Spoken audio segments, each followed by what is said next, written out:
Subliminal Book Summary. Subliminal by Leonard Mlodinow is an eye-opening examination of how the unconscious mind shapes our experience of the world. In Subliminal, Leonard Mlodinow employs his signature concise, accessible explanations of the most obscure scientific subjects to unravel the complexities of the subliminal mind. Read now to explore this important aspect. If you have an interest in psychology, neuroscience, and human behavior, this book offers a unique perspective on how our subconscious mind shapes our actions and decisions.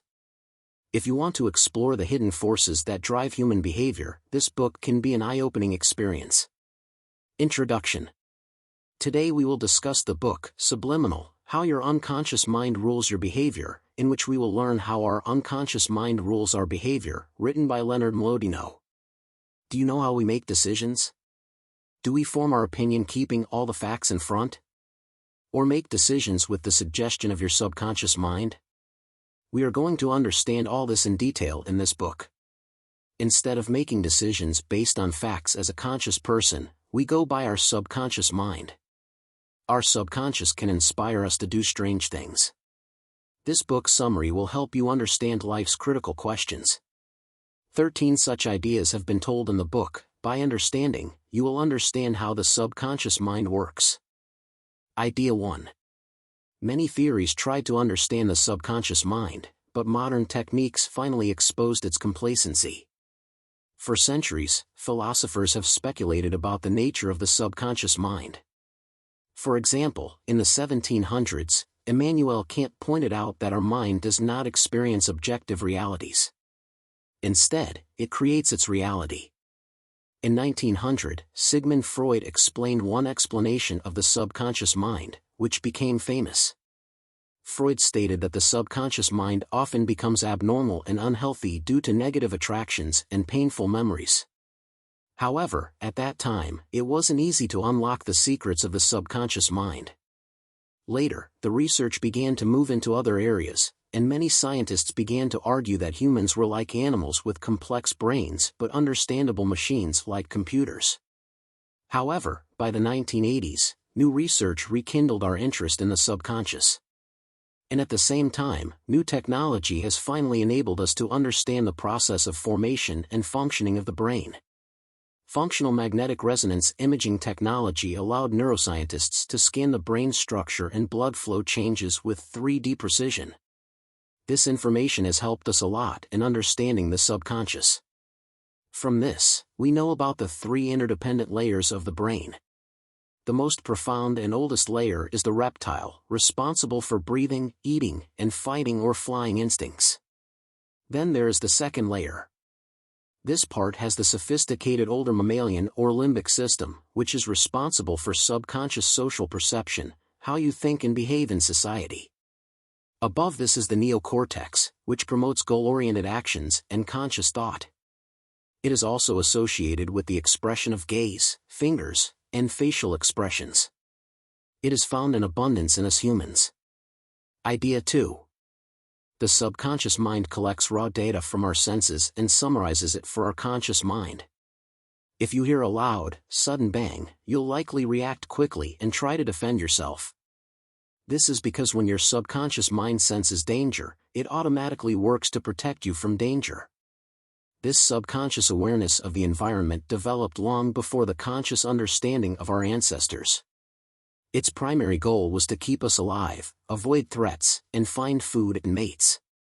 Our subconscious mind collects this data from all our senses and uses it to keep us safe. A great example of this is light. Whatever we see using the light received from the eyes is transported and processed in a small part of the brain called the visual cortex. But even when people's visual cortex is damaged, the subconscious mind helps us to recognize things visually. This is called blindness. For example, a person who has had a stroke and has gone blind has damage to both the visual hemispheres and the seeing cells of his brain, yet his eyes still usually see, and his subconscious mind still knows about it. He was capable of using it. The researchers found that the man could judge whether the face shown to him was happy or angry. And he could do it without any obstacles. But the details our subconscious mind receives from the senses still need to be completed. Our conscious mind is also involved in converting it into information. The subconscious mind filters all the basic impulsions, and then the conscious mind makes decisions based on them. For example, we have a blind spot in both eyes where cells connect the eye to the mind. Our eyes also unconsciously jerk here and there many times every second. Sometimes too much, sometimes too little, and sometimes with focus, sometimes a little less. This way, you will notice irregularities in the eyes. But the subconscious mind collects the information from both eyes to make a clear image of the things seen. It takes conscious decision thinking automatically from the old data and experiences. Idea 3. Body language allows us to interpret the behavior and opinions of others unconsciously. Our body is as expressive as our words. With body language, we can understand the intentions of other human beings. For example, we used body language to signal possible threats, friendships, and relationships. We have inherited the concept of body language from our ancestors, and it is as natural and necessary for humans as it is for other living beings. For example, we prefer to be calm with our brothers and sisters and give similar signals through body language while being defensive with others. Similarly, weak monkeys open their teeth to avoid attacks from more powerful monkeys, while chimpanzees signal by smiling, i.e., showing teeth that they are not a threat to others. Smiling is also an essential signal for humans and cannot be faked. To smile, we need to transfer the muscles on both sides of the mouth and the area around the eyes, which is done for some purpose only. We cannot do it deliberately here and there. Not only does this reveal genuine or fake laughter, but facial expressions are natural during genuine laughter. Tribes worldwide identify the face of fear or hate similarly. However, body language is not limited to expressing social signals. Through this, we communicate our expectations to people and influence their behavior without intention. Idea 4. Small changes in our voice promote our attractiveness to others and show the nature of our character. Many explain evolution by saying men want dominance and sex while women want faithful partners and children. Its result is reflected in our body language, especially the tone and pitch of our voice. Men and women unconsciously adjust their voices for sexual success. In a research, a group of men competed for a date with a woman. The results showed that when a woman started talking to a man, he felt more powerful than his competitors. In this way, men raised and lowered the pitch of their voices while talking to the woman and each other. Other results showed that women prefer low-pitched sounds during ovulation. At that time, the voices of women also became smooth, which attracted men during this process. Now you may be wondering why men are subconsciously attracted to the low-pitched voices of women, and then the answer is linked with the testosterone system. Testosterone is a sex hormone. The man who has more of it is more likely to have children. Such men are usually more attracted to the low-pitched voice of women and prefer to speak to them in a low-pitched voice. Due to this, women also like them more than men with low testosterone and high pitch. This was discovered when a psychologist met tribal groups in the Tanzanian jungle who had no methods of contraception. They found that men with high testosterone fathered more children. This shows why women favor men with low voices. People also analyze the character of others based on their voices. To research this, scientists took vocal recordings and mixed them so that they could hear the pitch or quality of the voice without the meaning behind it. They also adjusted the speed and angle of the vote and found that higher-pitched people were more dishonest, anxious, and less believable. The low voices sounded genuine and inspiring but also seemed more effortless. While agents that were sometimes loud and sometimes soft were considered motivated, knowledgeable, and attractive. For example, as a young leader, Margaret Thatcher wanted to raise the party by going among the public and getting the support of the people through her speech to make her party win. But her fellow members giving feedback on his voice told her that her high voice was a bit too loud. She worked hard to reduce her pitch, and finally, her new powerful voice helped her become the United Kingdom's Prime Minister. Margaret Hilda Thatcher was the longest-serving Prime Minister of the United Kingdom in the 20th century, 1979 to 1990, and the only woman to have held the position for that time. Idea 5. We can't remember everything, so our subconscious mind fills in the gaps in our memories, but it's not always right. As much as we may love the memory power of our brains are not video cameras recording everything for our later recall, as too much information becomes too much pressure for our brains. That's why instead of remembering everything, the brain adds many of our memories to our experiences so that when that experience is felt, all the essential information related to it starts to be remembered. Important memories include friend, enemy, hunt, and hunter. Where they are found and how to reach home safely. The ability to remember it easily in one go is inherited from our earliest ancestors. This remembering method may help us to understand and improve things. But it needs to be corrected because it will be difficult if we remember every memory of our life in detail. For example, Solomon Shershevsky is famous for his fantastic memory.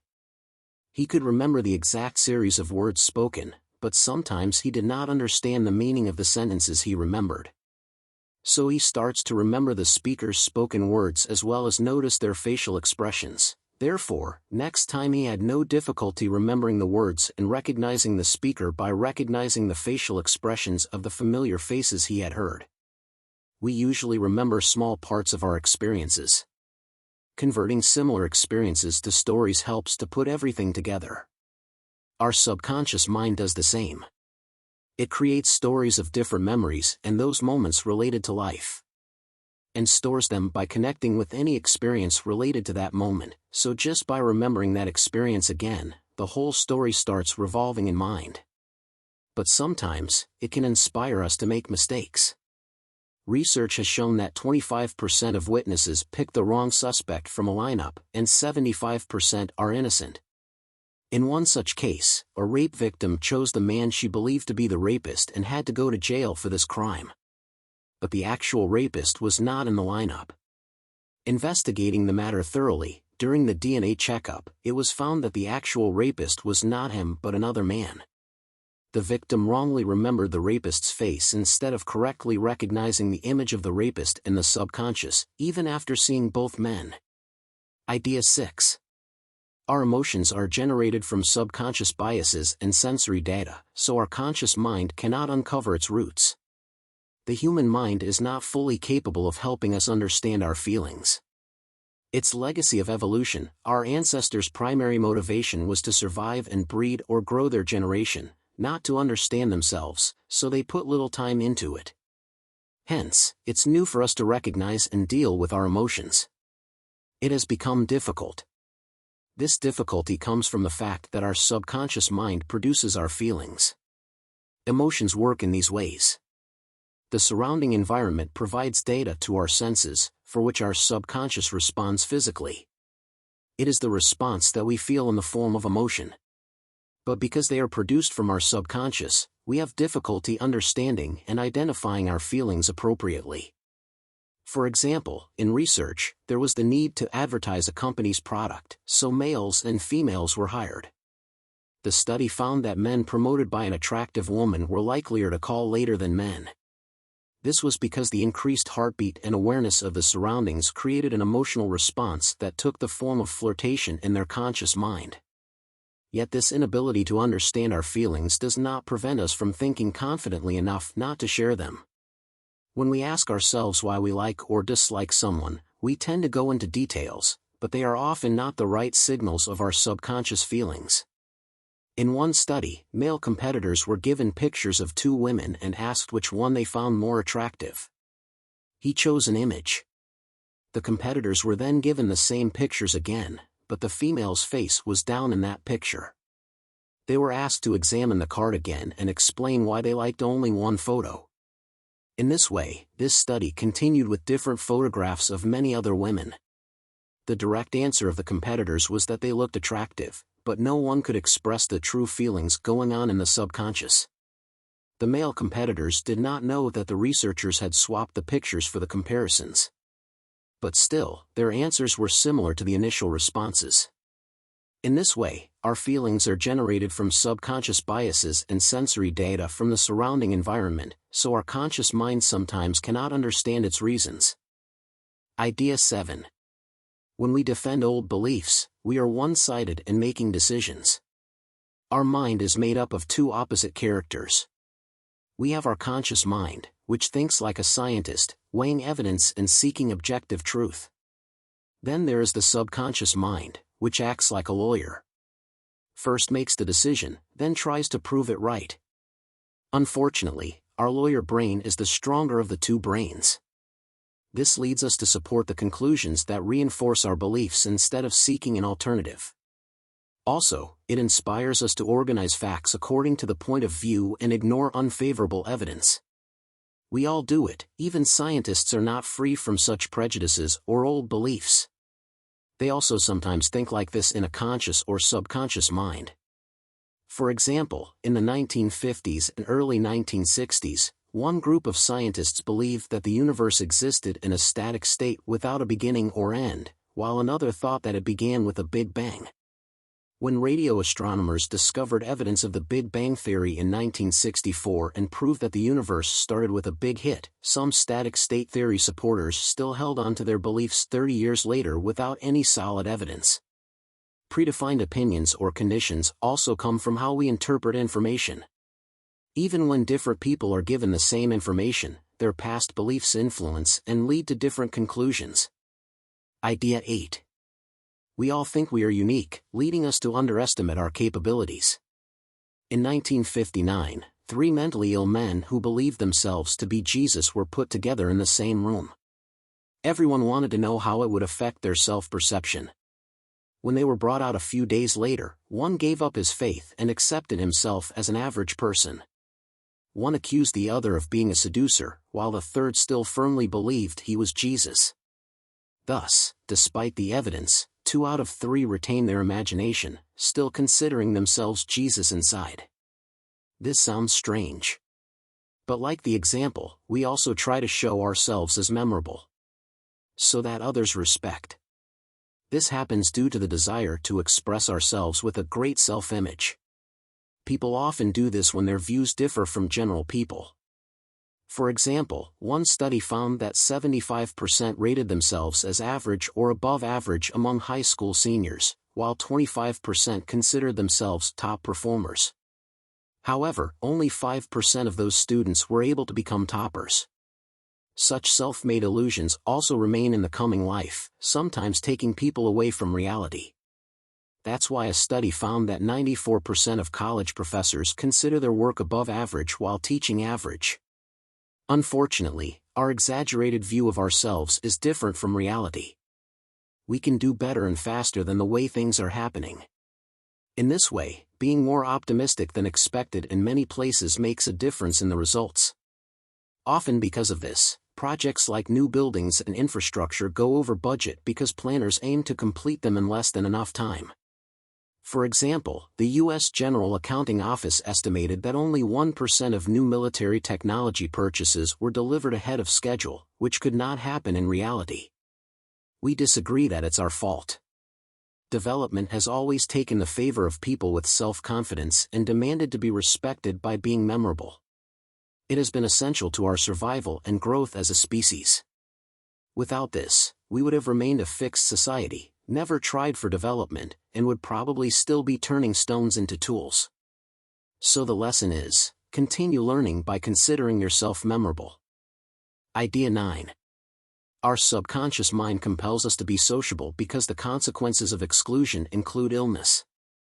Before we can talk or walk, we are attracted to friendship and repelled by enmity. Children like to touch the faces of those they see helping others, and those who harm others tend to shoo away. This proves that it is in our nature to be sociable, mingle with people, and make friends. And our brains are equipped with hardware to help us do this. The body part named the neocortex helps us with this. The neocortex is the newest part of the brain that helps us understand relationships between people. We can use these skills in society because we have what scientists call the theory of mind. Only humans have the excellent ability to understand who everyone dealing with them is, how they are all related to each other, and what each person wants from each other. Researchers have shown a direct correlation between the neocortex ratio in the brain and the size of social species groups. That's why gorillas live together in groups of 10, macaques and monkey species in groups of 40, and the average group of humans consists of 150 people. This includes close friends, family, relatives, and those with whom we are connected. But what if we are no longer sociable or we are left alone? Exclusion or loneliness causes not only a disturbing feeling of separation from society, but we feel physical weakness as well. Physical pain hits us with a two-pronged attack. This triggers an upheaval in both our senses and emotions. But the exciting thing is that the part of the mind linked to this emotional factor, the anterior cingulate cortex, is the same area where social pain occurs. This means we may take painkiller medicine to reduce our feelings of exclusion or loneliness.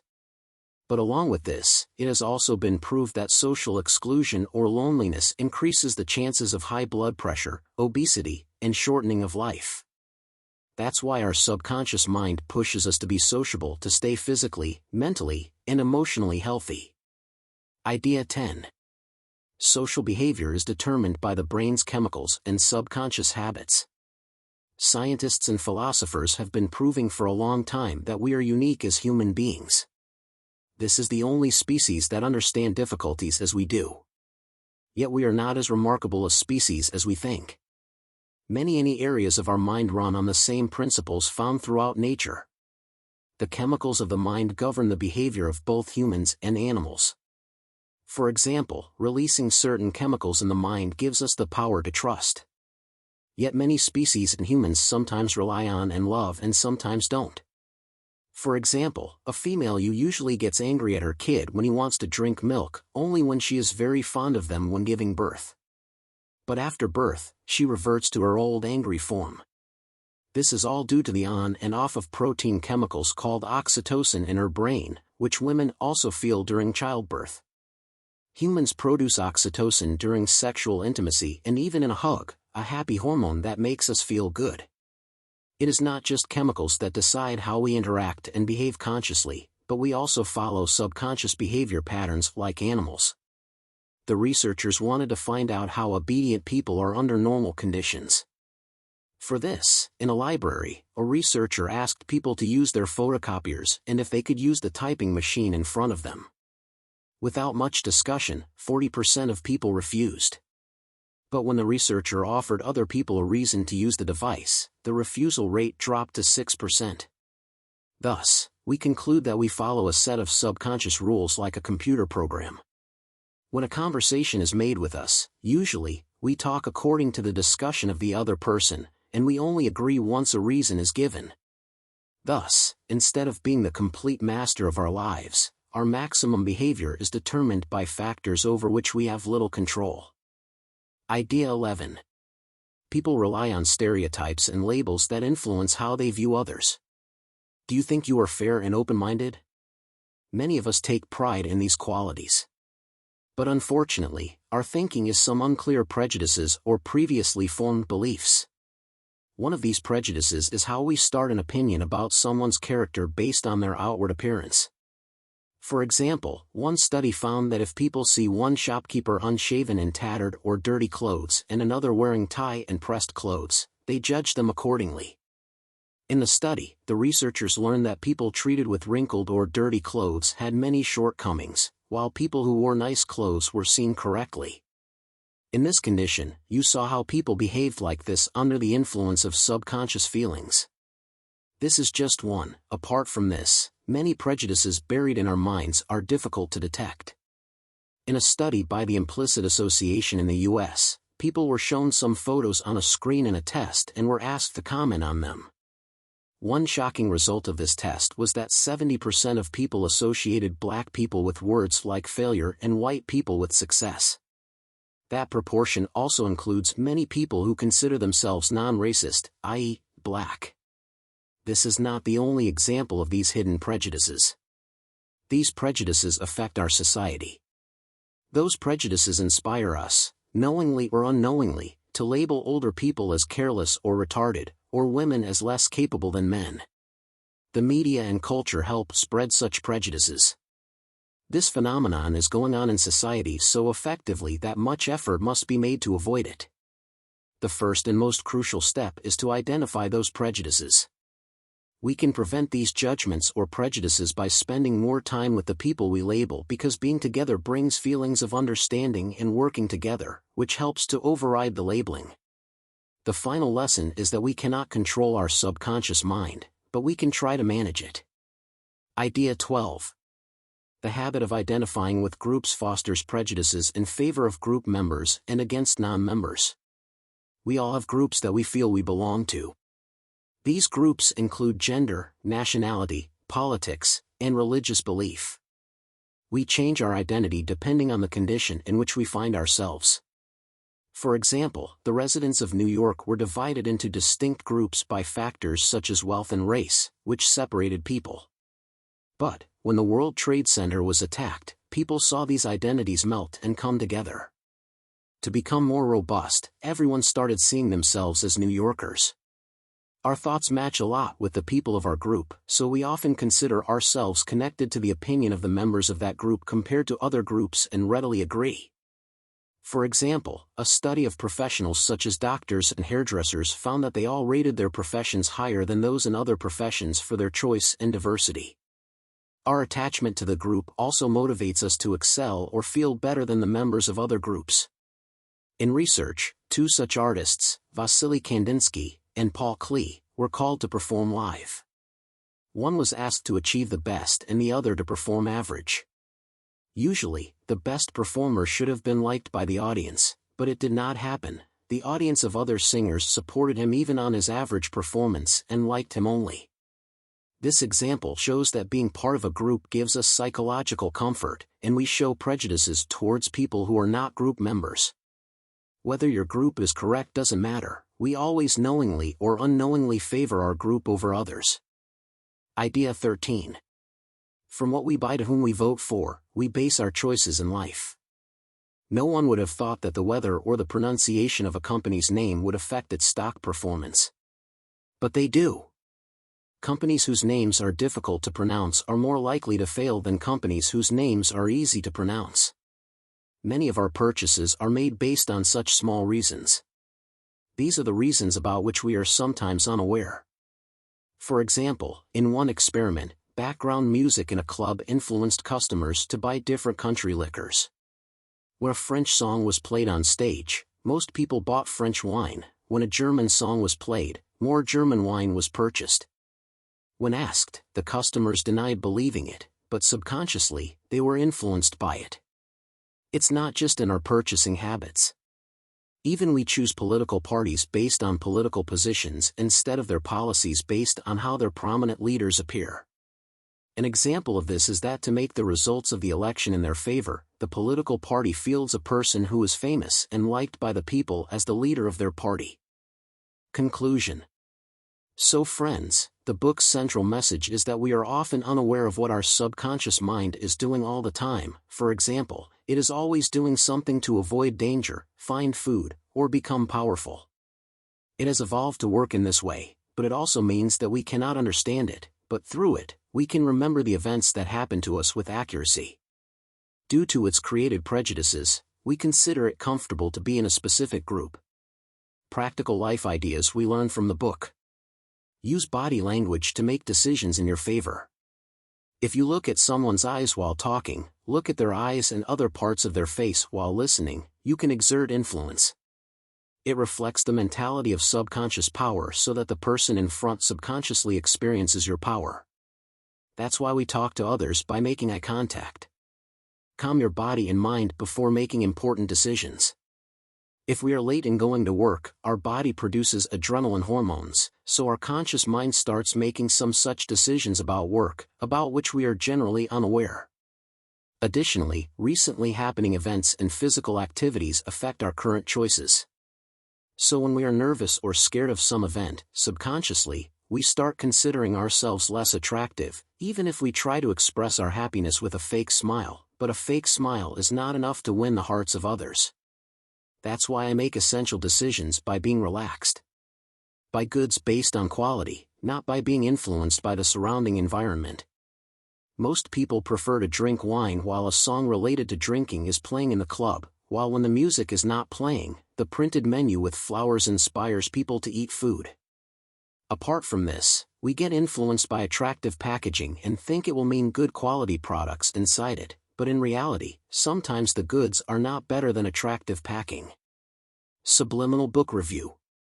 Subliminal by Leonard Mlodinow delves into the unconscious mind's influence on human behavior, revealing how our decisions are shaped by hidden mental processes.